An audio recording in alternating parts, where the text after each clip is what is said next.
Bonjour à tous, madame, messieurs, merci et bonne fête d'être avec nous encore ce matin. C'est la revue des Grandes Unes et c'est la deuxième édition de la semaine. Comme vous le savez, en tout cas, nous sommes avec vous et la presse est disponible dans les kiosques.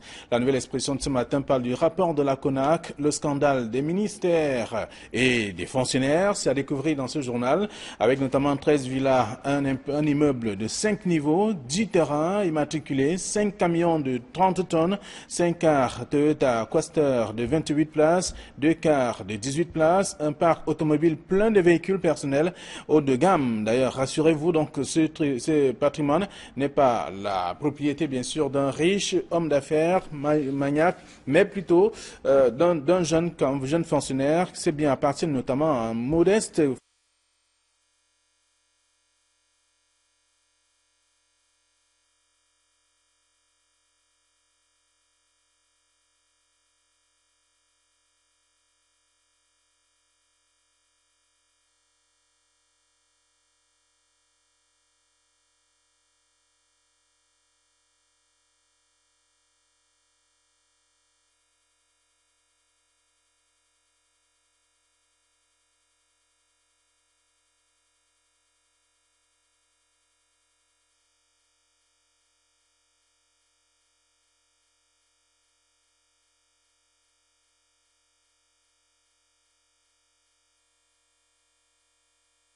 pour notre pays. C'est à lire aussi dans le journal Repères disponible ce matin. Le quotidien Le Jour parle de trésor public. La CONAC révèle un détournement de 10 milliards de francs CFA. C'est dans le journal disponible aussi dans les kiosques ce matin. Voilà ce que la presse nous propose, celle que nous avons reçue à notre rédaction. Idriss Lissam, bonjour et bienvenue. Bonjour Flavien et bonjour à tous les téléspectateurs. Merci d'être avec nous. Joyeux Noël. On ne sait pas, nous ne sommes pas vus depuis la Noël. Donc, et en face de vous, il y a Super, bonjour. Bonjour Fabien et bonjour à nos téléspectateurs. Voilà, merci d'être avec nous également ce matin, pour parler des commentaires, ou tout du moins commenter les sujets de la presse, parus dans les kiosques ce 27 décembre. Avec vous, nous allons parler de ce rapport de la CONAC, donc avec le scandale des ministères et des fonctionnaires. Aujourd'hui, on observe qu'il y a des simples fonctionnaires, des modestes en tout cas tels que propose le journal, les modestes fonctionnaires de l'État du Cameroun, qui ont bien sûr des villas, des véhicules, des parcs automobiles bien fournis. C'est dire qu'ils ne sont plus que des hommes d'affaires aujourd'hui.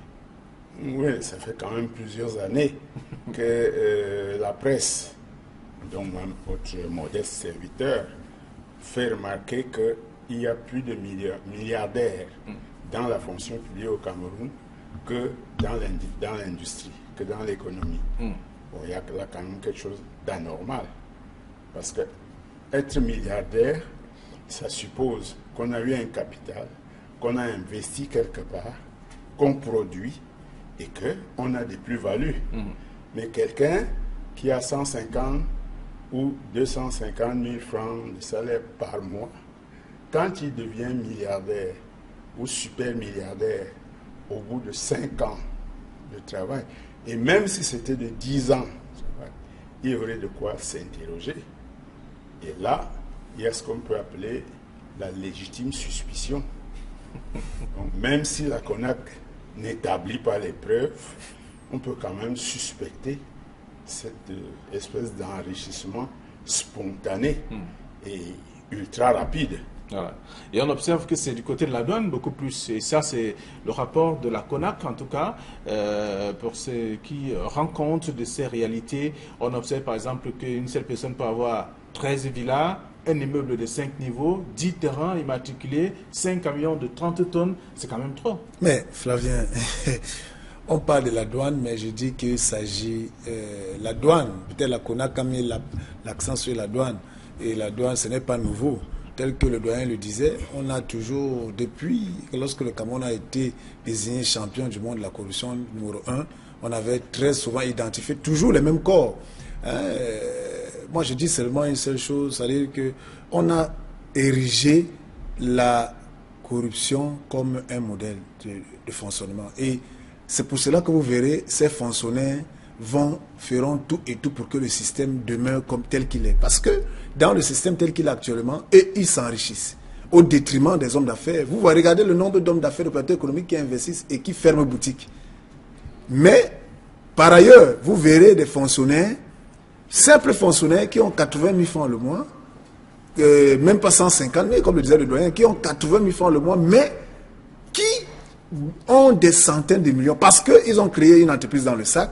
C'est eux qui ne déclarent pas les impôts comme cela se doit, parce qu'ils poursuivent par la corruption. C'est eux qui gagnent des marchés qui devaient être gagnés par les opérateurs économiques, qui devraient recruter des Camerounais pour que ces Camerounais travaillent. Parce qu'eux, ils ont leur entreprise dans le sac.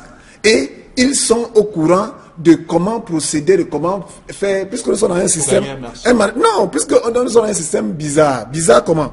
On vous dit, un marché, c'est peut-être 20 millions.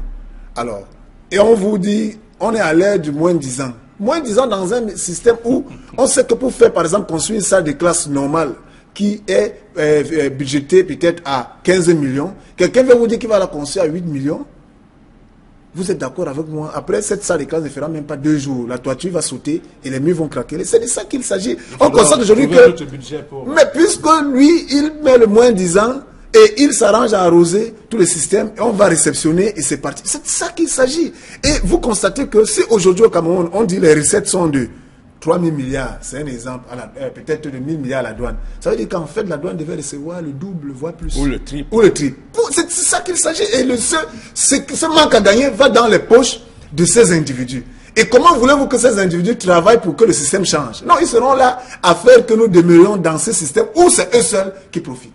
En tout cas, le travail fait par la nouvelle expression permet de comprendre qu'il y a bien des réalités sur le terrain, avec notamment ce rapport de la CONAC qui révèle au grand jour beaucoup de choses. Il n'y a pas que le secteur de la douane, la CONAC parle également du ministère des Travaux publics. Là-bas aussi, il y a la corruption qui continue son bonhomme de chemin. Mais absolument, dans tous les secteurs. Je ne vois pas quel est le ministère, le département ministériel au Cameroun où il n'y a pas d'enrichissement illicite des fonctionnaires. Puisque même dans la moindre des choses, même dans la gendarmerie, si vous prenez les gendarmes qui font le contrôle routier, vous verrez que c'est eux qui ont les grosses Mercedes et les 4x4. Et si vous regardez leur salaire, vous faites la comparaison, vous verrez que c'est peut-être dans 10 ou 15 ans qu'ils devraient avoir un tel véhicule. Ne parlons pas des immeubles. Même l'administration territoriale. Vous savez que les préfets et les sous-préfets font partie des gens qui s'approprient le patrimoine des pauvres villageois dans toutes les régions du Cameroun. Ils se payent des terrains, ils se donnent tous les privilèges. Bon, à partir du moment où ils commencent par le privilège de confisquer la liberté des gens, ça veut dire que s'ils prennent ton terrain, tu n'as pas le droit d'en parler. Bon, vous comprenez que il n'y a vraiment, je ne vois aucun ministère, aucun département ministériel au Cameroun où vous ne trouverez pas des fonctionnaires, même s'ils ne sont pas encore milliardaires. Mais il y a quand même que la CONAC a initié ce qu'on appelle l'initiative à résultat rapide. C'est ce qu'ils appellent, c'est comme ça qu'ils appellent le processus qui a été installé en tout cas dans les départements ministériels pour dire qu'il faut dénoncer tout ce qui est fait comme corruption dans ces départements ministériels. Mais jusque-là, il n'y a pas toujours de résultats attendus. Le problème avec la CONAC, c'est que la CONAC n'a pas le pouvoir de sanction. La CONAC peut faire de très bons rapports, mais ces bons rapports sont adressés à la personne qui gouverne le Cameroun. Et quand ces rapports arrivent là-bas, on les pose soit dans un tiroir, soit dans un coin de la table, et ça ne bouge plus. Et les fonctionnaires qui sont mis en cause savent très bien que rien ne leur arrivera. Vous savez, il n'y a pas que la CONAC. Il y a la chambre administrative, la chambre des comptes de la Cour suprême, qui fait des rapports analogues et qui vont même plus loin, parce que là, ce sont des juristes. Ils vont jusqu'à qualifier les délits, les actions posées, hein, démontrer leur caractère délictuel. Mais tous ces rapports s'accumulent au même endroit, à la présidence de la République. Et puis, ça n'en sort plus. Donc, en fait, à la limite, on peut même se demander si la CONAC, la Chambre administrative, le COSUP, tout la NIF et autres, la NIF, si tout ça n'est pas fait seulement pour distribuer des prébendes à certaines personnes. Non, puisque le résultat, tous les résultats, ces contrôles, sont acheminés dans la même direction. Si vous regardez la constitution de tous ces services de contrôle, vous voyez que ça dépend de la présidence de la République. Ça veut dire que si le président de la République n'actionne pas la justice pour poursuivre quelqu'un, il ne sera pas poursuivi. Et on a vu que même quand l'action judiciaire est actionnée et que les gens sont poursuivis, il y a parfois des instructions qui viennent de la chancellerie et qui tombent sur les bras ou sur la langue des juges. Donc, finalement, ce système, je pense qu'il s'agit d'un système soit voulu, programmé et voulu, soit toléré, illégitimement toléré. Et dans ce cas-là, nous, ce que nous faisons là, nous aboyons pour que la caravane continue de passer. Très bien. Dans le quotidien Le Jour également, de ce matin, qui parle du même sujet, parle plutôt de trésor public et qu'aujourd'hui, on perd pratiquement 10 milliards de francs CFA. Bon, c'est minable. 10 milliards, c'est petit même. C'est très petit. Peut-être par rapport aux éléments du quotidien Le Jour. Mais moi, je vais tout simplement vous faire une caricature. Flavien, comprenez pourquoi les gens bagarrent pour entrer à l'INAM.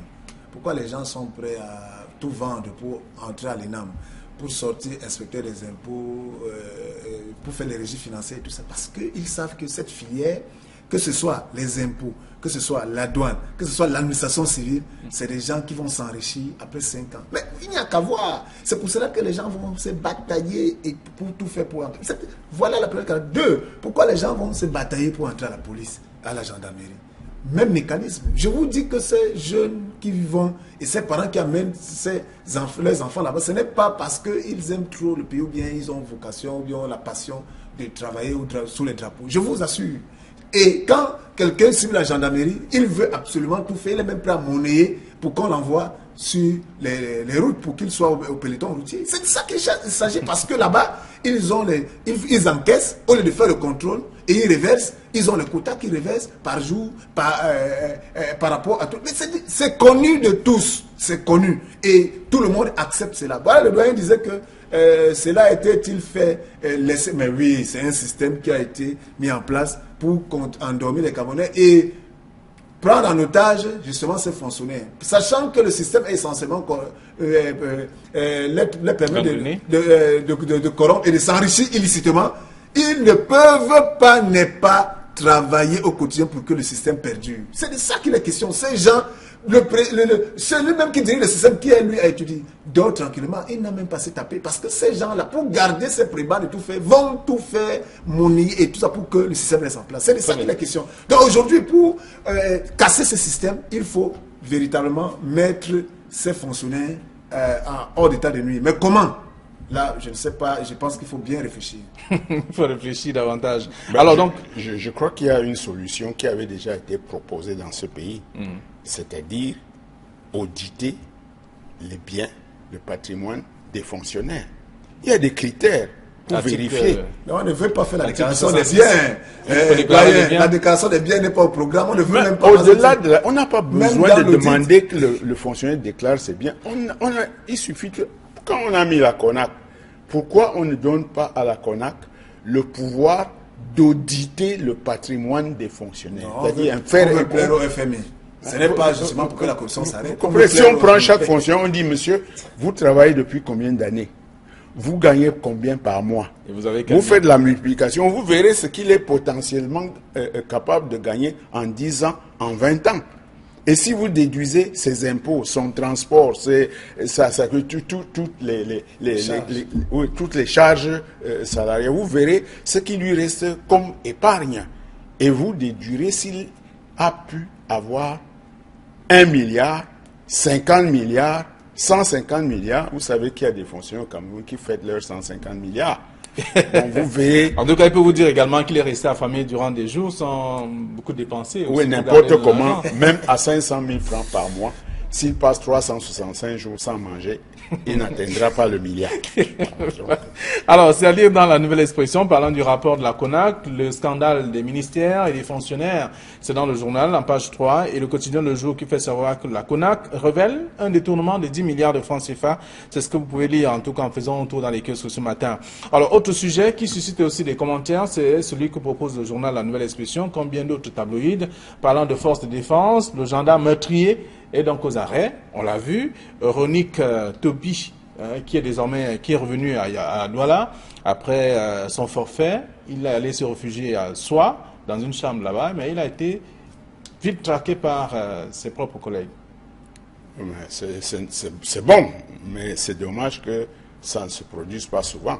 Parce qu'on n'en parle pas souvent parce que peut-être les Camerounais sont soucieux de défendre leur pays, mais quotidiennement, on a des cas de gendarmes ou de policiers qui commettent des forfaits impunément. Donc, bon, on peut s'en féliciter, mais il faut aussi déplorer que ce ne soit pas fréquent. Il y a eu mort d'homme quand même, ce n'est pas le premier cas. Oui, en fait, comme le doyen le dit, je dis, on va tirer un coup de chapeau à nos forces de défense. Et vous savez, Flavien, j'ai souvent l'habitude de dire ici que le problème chez nous, ce n'est pas qu'il manque de compétences. C'est que notre police, notre gendarmerie, nos forces armées il y a des gens hyper compétents dans ces forces. Bon, mais cette compétence est toujours éprouvée lorsque ils se sentent eux-mêmes touchés. À ce moment-là, ça ne sert à rien. On voudrait voir la compétence tous les jours. Vous vous souvenez, dans un pays sérieux, à l'époque nous étions jeunes, on redoutait des commissariats, on redoutait des services, parce qu'on savait que lorsque vous plaignez dans ces services-là, n'importe comment il y aura le résultat, parce que les gens faisaient leur job et n'attendaient pas quoi que ce soit. Mais aujourd'hui, ce gendarme a été rattrapé, c'est tant mieux, c'est triste parce que il a commis tué 3 personnes, ça on ne peut pas, et on dit que finalement on l'a arrêté parce que à l'allure où ça continuait, il avait un calache et d'autres armes, ça veut dire qu'il était prêt à faire d'autres forfaits. Donc ça, c'est une bonne nouvelle. Maintenant, on aimerait que cela se fasse tous les jours comme cela. Par contre, quand un gendarme se lève un matin et se met à tirer sur tout le monde, il y a un cas de... la santé publique devrait intervenir là. Parce que ça a une signification. Un gendarme, c'est quelqu'un qui est fait pour garder son arme, pour intimider les fauteurs de troubles. Ce n'est pas pour abattre les gens. S'il en arrive, c'est un adulte, à un tel excès, ça veut dire que dans sa vie personnelle, il y a un problème. Alors, est-ce que après l'avoir arrêté et avant de le juger, on examine son cas? Pourquoi est-ce que c'est fait et qu'est-ce qui empêcherait que des cas comme ça se répètent? Vous savez, vous vous souvenez... C'est sans doute le travail qui est fait en ce moment, depuis qu'on l'a ramené hier ici à Douala, pour étudier, j'espère, comprendre exactement les motivations de ces actes. Tout à fait, parce qu'ils sont quand même... Il y a beaucoup de gendarmes aujourd'hui, je crois que vous vous souvenez, qu'il y a eu des cas comme ça dans l'extrême nord. Et ce sont pratiquement, on parle de la génération 2015, ils sont nombreux de cette génération-là qui posent les mêmes actes, voilà. Pratiquement. Ça veut dire qu'il y a un problème. C'est ce problème-là qu'il faut chercher à résoudre. Oui, le doyen, le problème c'est quoi? C'est que c'est une génération Android. C'est-à-dire c'est une génération différente des autres. C'est-à-dire qui est prête à dire, mon chef, va te faire foutre. C'est de ça qu'il est question. Parce qu'on pense que ce que nous voyons, il faut bien comprendre. Et aujourd'hui, il faut dire que les menaces et les genres de prise en main des éléments de force de défense qui se faisaient il y a de cela 20 ans ne peuvent plus se faire aujourd'hui avec cette jeunesse que nous avons. Parce que quand on pense qu'on forme ces enfants, ils sont dansés, on le voit comment ils grandissent aujourd'hui avec ce type de tempérament. Les tempéraments sont différents. Et je vous assure, il faut faire très attention à ces jeunes qui ont recruté en ce moment parce que c'est des jeunes qui ont une autre façon de voir, qui ont une perception, autre personne de choses. C'est-à-dire qu'aujourd'hui, les brimades... qu'il n'y a pas eu une bonne enquête de moralité, en tout cas, avant de... Mais il n'y en a plus. Vous savez, ça, c'est des choses qui étaient... C'était la toute première chose, le premier critère qui était imposé jusqu'avant les années 85 pour recruter quelqu'un dans la police ou de la gendarmerie et même dans la fonction publique. Le premier critère, c'était l'enquête de moralité. Et c'est pour ça qu'on avait inventé les histoires de bulletin numéro 3, extrait de casier judiciaire, qui, en fait, dans un pays comme le Cameroun, n'a aucun sens. Parce qu'il n'y a rien qui permet au tribunal de Bafoussam de savoir que Idriss a été condamné dans un tribunal à Douala.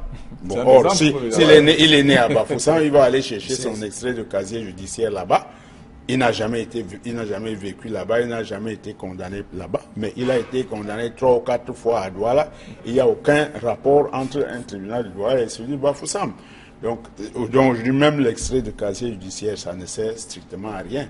Et l'enquête de moralité, on n'y pense même plus. Est-ce que tout ce temps, quand on organise un concours, est-ce que vous voyez quelque part un paramètre où on a dit enquête de moralité? Ça n'existe plus, ça. Ça a été supprimé.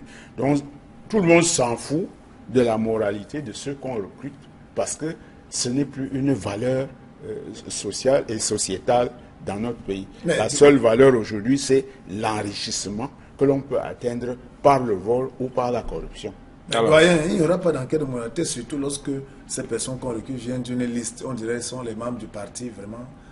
C'est la liste du président de section, du ministre tel. On ne va pas vérifier si... Et entre-temps, celui qui prépare cette liste-là, pour venir donner au ministre de la Défense, pour qu'il cautionne, pour que ces personnes soient recrutées, a pris l'argent par derrière, on n'a jamais fait d'enquête. On ne sait pas d'où ces garçons sont ou cette femme. C'est de ça qu'il est question. Et voilà les conséquences. Et nous ne sommes qu'au début des conséquences. Parce qu'il faut bien faire. On pose des actes aujourd'hui. On pense qu'on fait bien, mais on n'imagine pas. On est dans l'ère du développement durable. Que feront nos enfants demain et après nos enfants? Est-ce que nous travaillons pour que la génération demain soit à l'aise? Je dis non. Voilà les premières conséquences et ça va continuer. Voilà, c'est dans la nouvelle expression parlant du gendarme, le gendarme meurtrier donc aux arrêts, c'est ce que dit le journal. En cavale donc depuis samedi dernier, on a fini par mettre la main sur lui du côté de Yaoundé. Et également ce matin, on parle du journal Le Popoli qui est toujours dans les caisses et qui parle des dessous même d'une chasse à l'homme. On a vu également ce qui a été fait donc dans ce journal, donc on le voit aussi dans la plupart des journaux disponibles ce matin. Bon, allez, on apprend donc à l'instant, c'est une nouvelle, une information Equinox, comme vous le constatez, donc le tribunal de première instance vient donc tout au moins d'ordonner la libération de Patrice Ngana. Nous avons d'ailleurs la primeur sur ce plateau de l'annoncer sur Equinox Télévision. Vous vous souvenez de l'affaire Patrice Ngana? Tout à fait. Je suis, pour une fois, je suis content de parler de notre système judiciaire, ou je ne sais pas si c'est le courage du juge ou si c'est le système qui a changé, mais je pense que si notre justice se comportait comme ça, il y aurait moins d'abus au Cameroun. Vous ne pouvez pas, parce que quelqu'un a exprimé une opinion en descendant de l'avion ou je ne sais pas quoi, ou sur la toile, vous l'arrêtez, vous l'embastillez comme ça arbitrairement et commence à... Dans les pays sérieux, les questions d'opinion ne font pas l'objet de jugement, de tribunaux. Parce qu'une opinion est une opinion. Et puis ce que Ngana avait dit, ça ne pouvait pas tuer une mouche. Quand vous observez le niveau de culture de Ngana, et vous mettez ça en comparaison avec ce qu'il a dit, qui était purement imaginaire, vous serez étonné qu'un service sérieux de police ou de gendarmerie au Cameroun ait arrêté un bonhomme pour ce genre de choses. À la limite, ça méritait un silence magistral. Donc, moi, je trouve que le tribunal a bien fait son boulot. D'accord. Donc, le tribunal de première instance, en tout cas du Foudi, vient d'ordonner la libération de Patrice Ngana. On sait ce qu'il a pu faire et ce qu'il a subi depuis quelques semaines déjà. Flavien, contrairement au doyen, moi, je veux tout simplement voir ici que c'est la preuve que le tribunal, les magistrats au Cameroun sont véritablement à la solde de l'exécutif. C'est de ça qu'il est question. Parce qu'on se souvient bien que l'affaire était annoncée, je crois, au 19 janvier. Et qu'est-ce qui s'est passé entre temps pour qu'aujourd'hui on vienne organiser cette... on se retrouve au tribunal avec Ngana pour le libérer d'un. Alors moi je voudrais savoir, vos reporters qui sont seulement sur le terrain vont nous dire, est-ce qu'en libérant Ngana, on lui a retiré le passeport camerounais pour dire qu'il n'est plus camerounais et qu'il est... De toute façon, on aura les détails parce qu'il faut bien voir, on l'a libéré parce qu'il y a des pressions énormes, que ce soit au-delà des réseaux sociaux, même sur le plan diplomatique et tout le reste. C'est de ça qu'il est question. Il faut comprendre qu'après cette pression, maintenant, on pousse le juge à anticiper et à le libérer. Bon, c'est tant mieux, mais c'est dommage parce que dès le départ, on avait dit ça ne valait pas la peine d'arrêter Ngana pour ses opinions. Très bien. Alors, retenons une chose. Idriss, tu ne peux pas empêcher un pouvoir qui se comporte comme celui du Cameroun d'utiliser un alibi. Ils savent qu'habituellement, eux, ils donnent des ordres à la justice. Si pour une fois, l'action d'un juge correspond à la stratégie. Moi, je n'ai rien à reprocher au juge. Très bien. Alors, merci à vous. Retenons qu'il vient d'être libéré. Il s'agit bien entendu de Patrice Nganang. Comme vous le savez, c'est une affaire qui court depuis pratiquement un peu plus de 2 semaines, 3 semaines environ. Donc, je vous invite à suivre également les rendez-vous de Equinox Télévision. Tout à l'heure, l'information également. Vous serez au parfum de l'actualité. Merci à vous, chers messieurs. Bon retour à vos différentes rédactions. Demain, nous serons encore là juste après le journal de 9h. Bonne journée à tous.